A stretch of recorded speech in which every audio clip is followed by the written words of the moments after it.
I'm Arne Wittgen. And I'm Yael Raz. And this is the CogPod.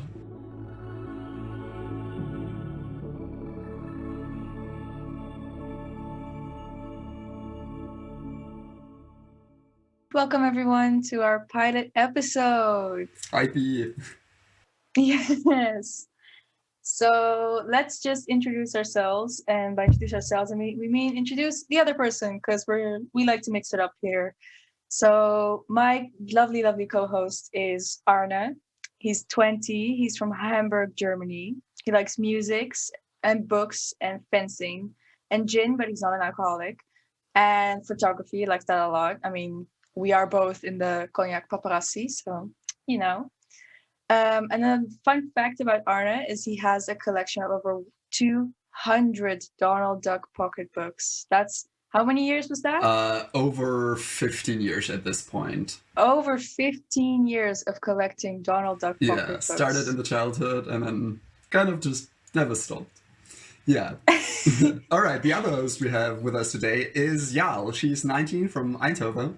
She also likes book and music, but unlike me, she is a fan of art. And she's apparently even working on her very own gallery wall. Very impressive. And the fun fact about her is that she has a very extravagant mug collection, which I've also been able to at least see a few of. They're very cute, very impressive. Yeah, I think I got a new one recently, and it says, "In my world, leopard is a color." And honestly, leopard should be a color. It should be like as an official color, yeah. So I guess now we because we want you to know us a little bit better, we're just gonna tell you about how did we end up in AI? Like how are we so crazy to choose this field of study? Yeah, especially in this university that's like in a city that no one knows. No one knows this university, but still apparently the study here at Radboud is considered like one of the best and also like very specifically targeted towards the more cognitive side of AI, which is very interesting. I didn't even know that before I ended up here. So, really? Yeah, I actually, for me, it was kind of random. I stumbled upon the university and the program during an exhibition of different universities, and I was like, oh, AI, that sounds actually interesting. And at that point, I really didn't know what I wanted to do after high school. And then I went to the exhibition and talked to the people there, kind of asked them some questions about the studies, how the university is. Already got very intrigued. Then I went to the open day a few months later, and I was just, blown away just by how nice the university is. And then I applied, got accepted, never looked back. And now I'm in the second year. Crazy how fast time flies. Yeah, especially if you have Corona. Time really flies. Yeah. No, I actually, I knew about Nijmegen. I had went to a couple of open days already, and I especially was looking at like physics, but also sociology. So you see how I really didn't know what I was going to do. But what I loved about Radboud is it was very similar to my high school, meaning that it was a relatively small university, and a lot of green in the area, and a very like open and friendly environment. And I really enjoyed that. And I also thought that the buildings were really pretty. At least the science building was kind of pretty. Spinoza was not very pretty. Yeah. Well, now we've got Maria Montessori, right? Yeah, exactly. So that's like so much better than Huygens. I mean, to be honest, we really caught a good one there. Yeah. Though it is very confusing to orient yourself in Maria Montessori. Like if you don't know where to go, it can be very, very confusing in the beginning. Yeah, it's because of the two wings, I think. Yeah. Yeah. But so as you see, I was like really doubting between like social sciences and natural sciences, and then I kind of stumbled on the topic of AI, and I was like, hey, that is kind of a nice combination of things I'm interested in. And I went to see some other universities with AI, but I saw that Radboud had like the cognitive side to it a lot, and I really liked that. So I am here, and now I'm also a second year. So we made it, Arne. We made it through almost 2 years of AI. Yeah, it's crazy. Only one more to go. Oh, well, two if we do the board here, but yeah. Yeah. But that was actually also one of the reasons why I ended up at Radboud, just the interdisciplinarity of AI. That it's not just one topic and going all in on that topic. So I already knew that just standard computing science wouldn't really be a thing for me, because while I'm interested in programming and computers, it's just becomes too boring after some time. And then seeing how mixed together all these different topics, like you've got the ethics, you've obviously got the programming of AI, you've got the cognitive side. So it's really, just a really good mixed bag of topics. Yeah, and the math. Don't forget the math. Controversially, I really like the math. There's so much math. Like it's actually very interesting to learn about all these different kinds, right? You've got statistics, and then there's two different kinds of statistics. And you learn how all the psychologists do it wrong. Statistics. Very fun fact. Well, at least according to our prof, right? Yeah. Oh, it's I'm inclined to agree now that I've taken the course, but I mean, he makes some very good points, and it's just objectively good points. Yeah. So, anyways, that's a bit about us. But we're not going to talk only about ourselves during this podcast, because that would be maybe not the most interesting thing. So we will talk about many different topics throughout this series of podcasts, but we decided to start with I think a topic that everyone knows a little bit about, right? Yeah, definitely. I mean, if you're studying AI, you must have touched on AI in some kind of media at some point. Yeah, kind exactly. of unavoidable nowadays. Exactly. So yeah, we're going to be talking about AI in media, and we're going to start, I think, with the most classic example of AI in media, the one that people forget was actually media and not a scientific research paper or something. Yeah, like that's the craziest thing about it. So you might have guessed at this point we were talking about Isaac Asimov's 3 laws of robotics, which were really just a thing that he came up with because he needed something nice for a short story. It wasn't even a big novel. It was just a short story. 3 laws of robotics, bam, here you go. Have fun. And then there's people who are, I mean, justifiably, right? The laws are sensible if you think about it. But there's movies that are based on these 3 laws. There's like people who did research based on that. And I know very few people who haven't heard of them at some point. Like even my high school philosophy class that didn't have any relation to AI talked about them at some point. Yeah, and it is strange because like you said, at first when you think about it, they seem pretty sensible. But then the whole point of Asimov's books was to show that when you think too much about it, it becomes very much nonsensible. And there's already all these kinds of paradoxes and interferences and things that make it very much not work. So it is so interesting to think that so many people take these as facts or of some kind when they're really fiction.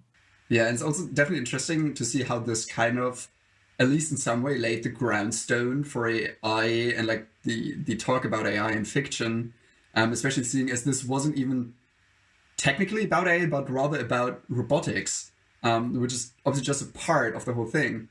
And then it just kind of developed over time.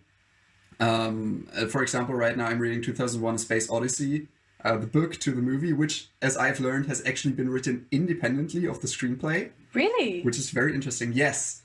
Because Spielberg and, I forgot who wrote the book, this is very embarrassing, but the author and Spielberg actually worked together for this grand idea of a movie about new technology, about space, about AI. And they realized that it would be very beneficial to have the book written before the screenplay because it gives you a much better idea of the background. And in a book, you have to reason much more about why things are the way they are. You can't just, take things as given. And this has resulted in also, I presume, one of probably the most popular AIs in fiction, in history, which is HAL 9000. Yeah. And it's just described as a heuristically computing algorithm in the book, which is obviously quite far from today's AI with neural networks and backpropagation and learning algorithms. But then again, it's surprisingly close to how early AIs have developed. And this was far before the time where AI became a big topic in a sense. So that's very interesting to see. Yeah, it really is. And obviously, like you said, it is one of the most well-known AIs. I think everyone can immediately sees before them the Red's like eye of HAL 9000. And you obviously, it's like the classic example of AI gone rogue, right? It just kills the people because it stopped obeying. Like, for example, one of the laws of Asimov, which also many people know, it's very much building on a kind of Asimov's idea of using these concepts for fiction, and how they think AI would be. But obviously, they're not really scientists, and they don't really know how to program AI in such a way that it doesn't kill people when it wants to. Yeah, this especially like also brings to the point like what happens when AI becomes conscious or sentient in some way. Because of course there are these laws that the AI has to obey, absolutely no questions asked. But who says that it will still do that if it can think on its own? Exactly. And that's kind of the big question behind it, right? Can you even ensure that an AI will never harm a human if it becomes so independent? I think this also very nicely translates to the whole Terminator genre and universe, because that's exactly the issue there. You've got an AI that just wants to eradicate humanity. I mean, it's the same thing as that we can make laws for countries or laws for like international like unions of countries. We can make laws whatever we want, but if people decide that they're not going to follow the laws, then how we can't stop them. It's the same thing. So if you think about all these people, these criminals, or I don't know, people who start wars or genocides, is not a very nice topic, but those people, they have like kind of the same motivations as those AIs who are like out to eradicate or murder people. It's the same thing, basically. Yeah, personally, I think it really comes down to a question of ethics, empathy, and morality, right? The reason why usually people keep to laws and keep to rules is that they have respect for the authorities, but that they are also empathetic enough to understand that if they break these laws, they will most likely harm other people, and here comes the morality, harming other people is a bad thing. And that's really the question, how can you teach a computer that is by definition lifeless? It's just electronics. It's a rock that we tricked into thinking. How can we teach it to feel emotions, to feel empathy, to have morality beyond just simple rules that tell them like, hey, do this or don't do that? And I think that becomes extra difficult when you think about how we humans got to the point of knowing morality, knowing ethics, understanding like the fact that we shouldn't just go around hurting people and doing what we want, because we from evolution, from the start of evolution, of the fact the first humans, we lived in packs.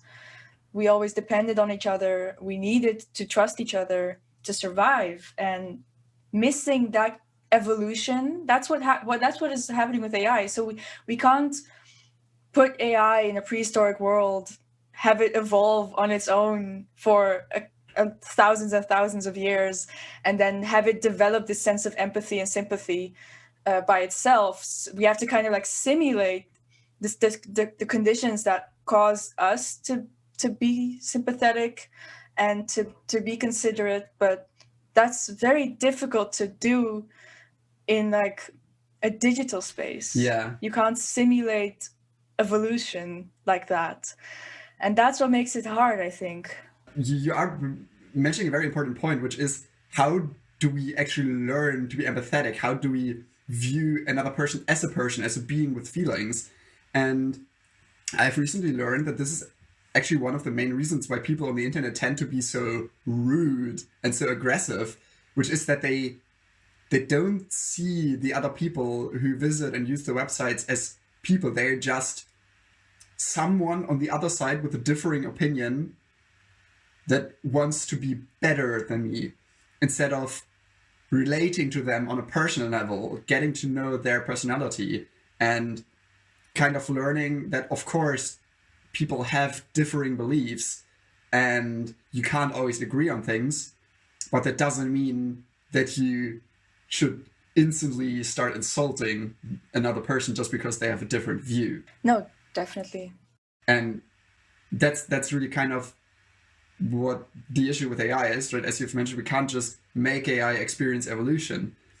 We have to train AI, in a sense, to get to know people. But how do we do that? I mean, we can't even get people to do that, to be honest. I mean,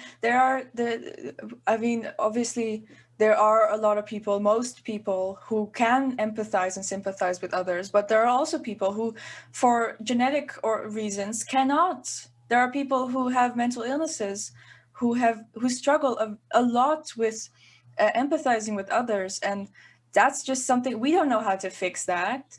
We really don't. We can't raise them to. We can raise them to pretend to care, but we can't raise them to care.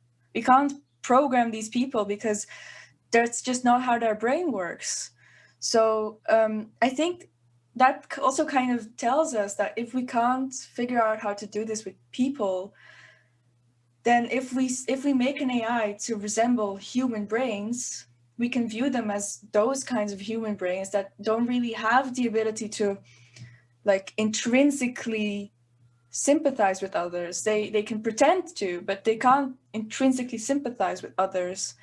I think it's more going to be in that realm than actually teaching them to be considerate because they want to be.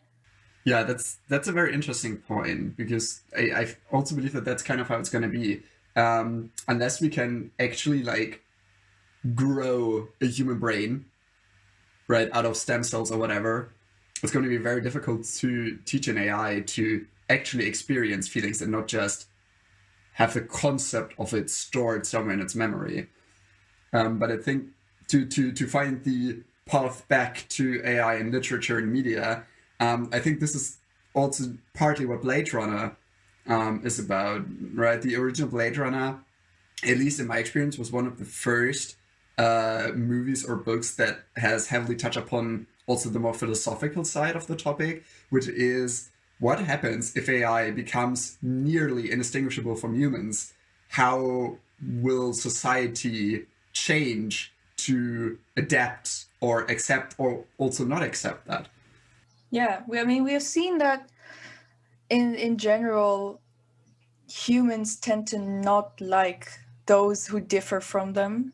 I mean, we see huge problems with racism and like religious extremism and these things that show us that humans don't even like other humans if they differ too much, let alone, I think, an AI. So I think that's definitely going to be a huge problem where the integration is going to be just very, very rough. And it's just like in Blade Runner, actually. I think Blade Runner was really had an eye for that, the creators, because I think they predicted or they showed that very well. Obviously, we don't know what's going to happen, but I think they show something that could be very similar to what will happen if AI advances at such a rate. And it also indeed touches upon, like, can you love an AI? Can an AI love you? How much does it really care about you? How much should you care about it? Because they always say, like, right, so humans, they project emotions onto anything. You can have this Roomba, like, vacuuming your room, and you will love it as if it was your pet. Yeah, it's crazy. As if it was like your child. It's insane how we do that, but we do that. So it's very, you can understand how maybe humans can really like the AI or can really have very strong feelings about such AI that is so similar to them. If we can even feel that this way about a vacuuming robot. Yeah, I think that's also a very interesting topic, just kind of the emotional relations. This is like something that the relatively new movie I Am Mother touches upon. which is a very philosophical work, really. For those who haven't seen it, it's essentially about an AI that protects the last remains of humanity in a sense, which is more or less just frozen embryos, which are periodically grown one by one to a human, just kind of to see if the world is ready for humanity again, in a sense. And this obviously creates a very interesting dynamic because a lot of media more or less talks about how will grown humans start loving an AI once it like gets to the point that it can exhibit feelings in one way or another. There's, for example, Her, which is essentially just about a guy falling in love with an AI after his divorce. But I Am Mother touches upon this whole different point. How, or not even how, but can AI be a parent to a human being at some point? Yeah, that's a very interesting point, because obviously this AI would then be programmed to really like care in some form about if the humans make it or not. But does that match like the care of a human parent? I mean, there are obviously a lot of human parents who also don't care about their children. So this AI mother might very well be a better parent than some human parents. Yeah, but that's But obviously obviously, on an objective level, yeah. right? Of course, it won't abuse the child, either physically or psychologically, but can it exhibit the same emotional connection? And I think that's what it boils down to. Yeah. And that's a very difficult question to solve until we get to the point where we figure out it either can't or it can. Yeah, which would obviously also involve some maybe slightly questionable experiments. Yeah. Yeah, humanity is just not ready for that, I feel. But We say as experts on humanity, obviously. yeah, of course, yeah. I would actually like to come back to another point that you've mentioned, which was kind of more in general, how will how will humanity react once there is a kind of being that threatens humanity's status in the world and the food chain, in a sense. Because AI is obviously a very individual topic there, because it's something that we're creating ourselves.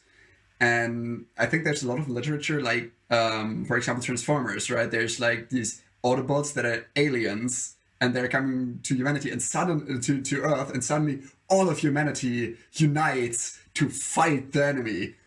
And this is kind of like the general stereotype in media. As soon as there's an outside force, humanity will unite. It is not a question, it is what will happen. But the question is, will that actually be a thing? And this is something that the book, The Three-Body Problem, touches upon. This is very physics-based science fiction. They also talk a little bit about AI, but one of the more relevant points to this topic is that essentially, if there's an outside force threatening humanity in one way or another, there's essentially two ways humanity can react. Either they can unite, but that is quite unlikely because it is much more realistic that there will be different factions. There are people that will be very, very scared and who will go a very aggressive way, right? They will build an army or some kind of defense.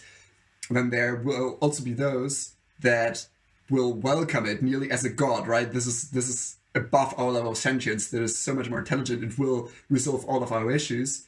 And this will really kind of create a big divide in humanity in multiple factions, be it 2 or 4 or whatever. And the interesting thing is that the author speculates about the fact that this is really that this will happen no matter what this outside force will actually bring to humanity. It does not matter at all if this is a good contact with an alien being or a bad contact, like if they're actually on a warpath, like in Transformers.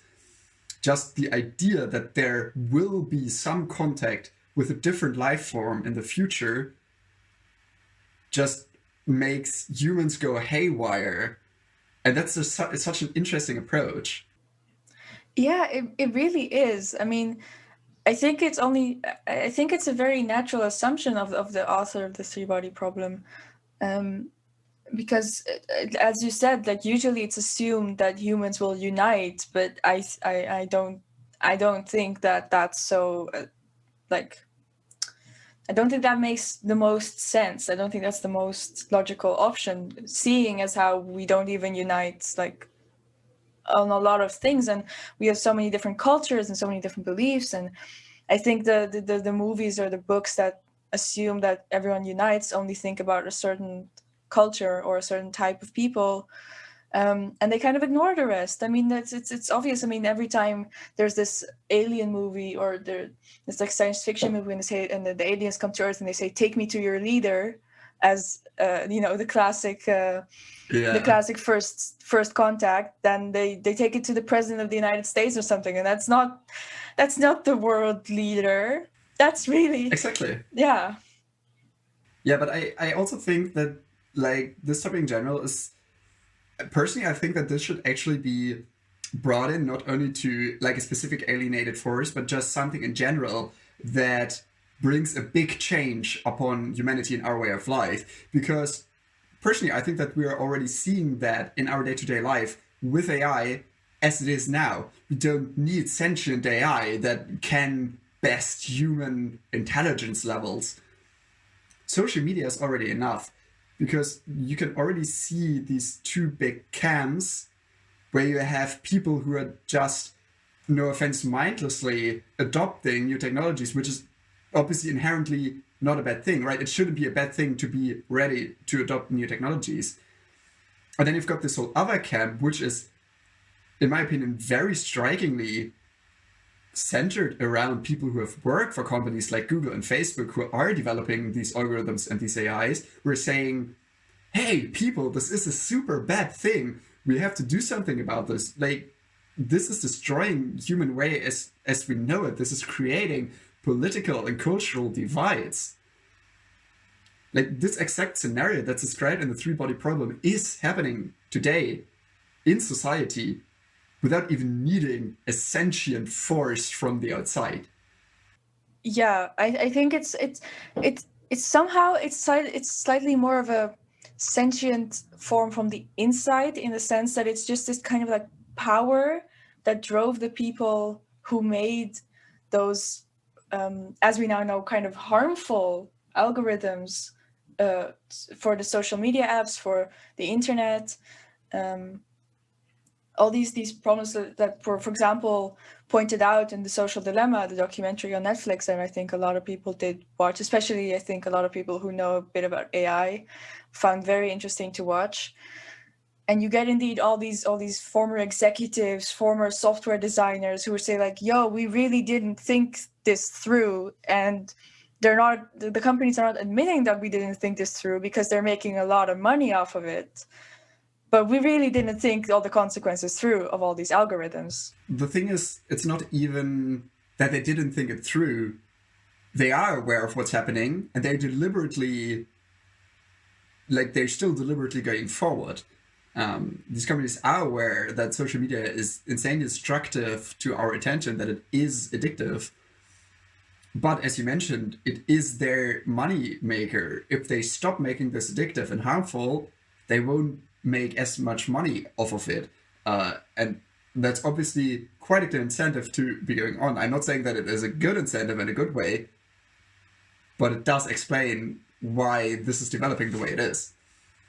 It definitely does. And you can say like, oh, this is a problem of capitalism. And it's about making money, and it's about growing your power in the economy. But there are also countries, for example, and that's just because I think this is one of South Asian countries or Eastern Asian countries who have dictator leaderships. They often have very strict monitoring of social media, and they make sure that they can know what the people in their country are thinking and saying, and they police on that. Sorry, they really police on people's opinions and people's expressions through social media. So it's really not just bad because it's making the companies rich. It can be bad because other people can take advantage, other organizations can take advantage of all of the knowledge that the algorithms gather on everyone. Yeah, definitely. I think this is just the most striking thing that I find about it is that this is just a big problem, but there's not one way to solve it because there's so many like smaller sub problems and there's so many different ways how you could tackle the problem that it's kind of just this overwhelming pool of things that could be done and you don't really know, is this gonna help? Is that gonna help? Is this a step in the right direction or is this just wasted time? And I think we're at a point where we really just have to try. We should just choose a thing, apply it and see if it helps. And yeah, like the pure scientific method, just do an experiment, see if it helps. At this point, Jarl and I had a longer discussion about AI and social media and how social media in general influences today's society. As that isn't too relevant to this episode, we have decided to omit that discussion here, but we will upload a bonus episode in the near future with just that discussion if you're interested in what we have to say about it.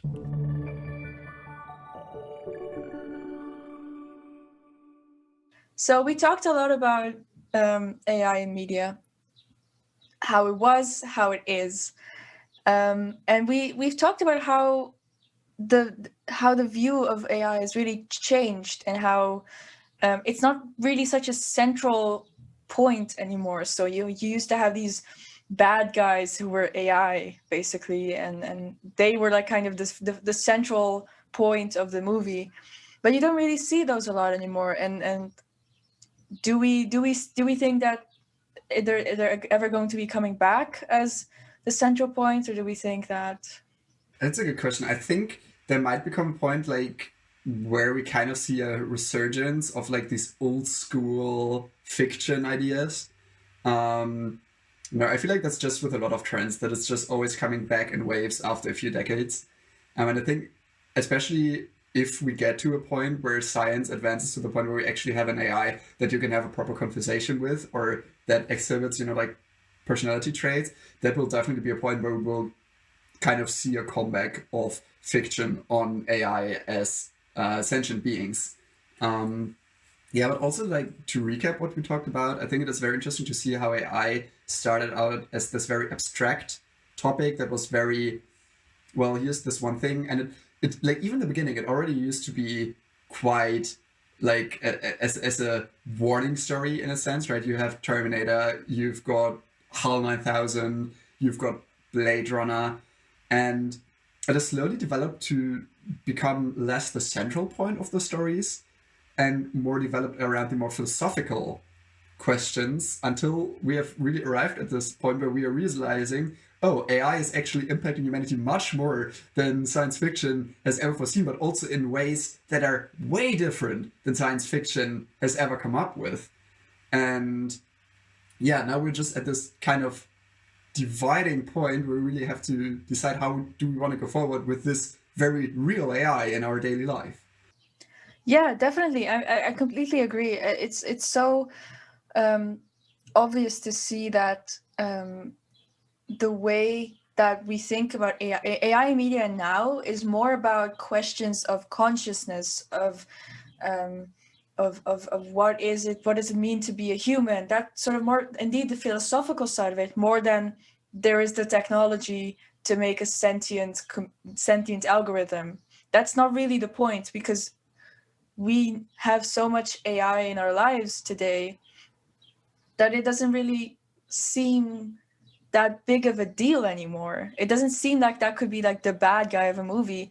Also, since we know that we have made these advancements in AI so far, that we can have pretty smart algorithms doing pretty smart things. Like don't get us wrong, AI also does a lot of good things. That's why we study it, obviously. Yeah. But it's not about it being the bad guy. It's about how we deal with it in our lives, and that's indeed what you see in the more recent movies and books. Yeah, I think we're just gonna have a lot of interesting future, both with AI in fiction but also in real life, especially maybe even how these are starting to become interwoven. That might also become very interesting. But yeah, I feel like this is a good point to stop this discussion about AI and social media, at least for today. Yeah, we could. I think we could continue if you want to, like 2 more days. But it's good to stop right here. Yeah. So thank you very much for listening to this pilot episode of the podcast. Yes, thank you indeed. Stay tuned for the next episodes. We will even invite some mystery guests for upcoming episodes to tell you more about very, very secret things they're doing. Yes. It's gonna be very exciting. So definitely keep an eye out, keep an ear out for our next episode, and we hope to see y'all then. Yeah, see you on the next episode of the CogPod. Goodbye. Bye.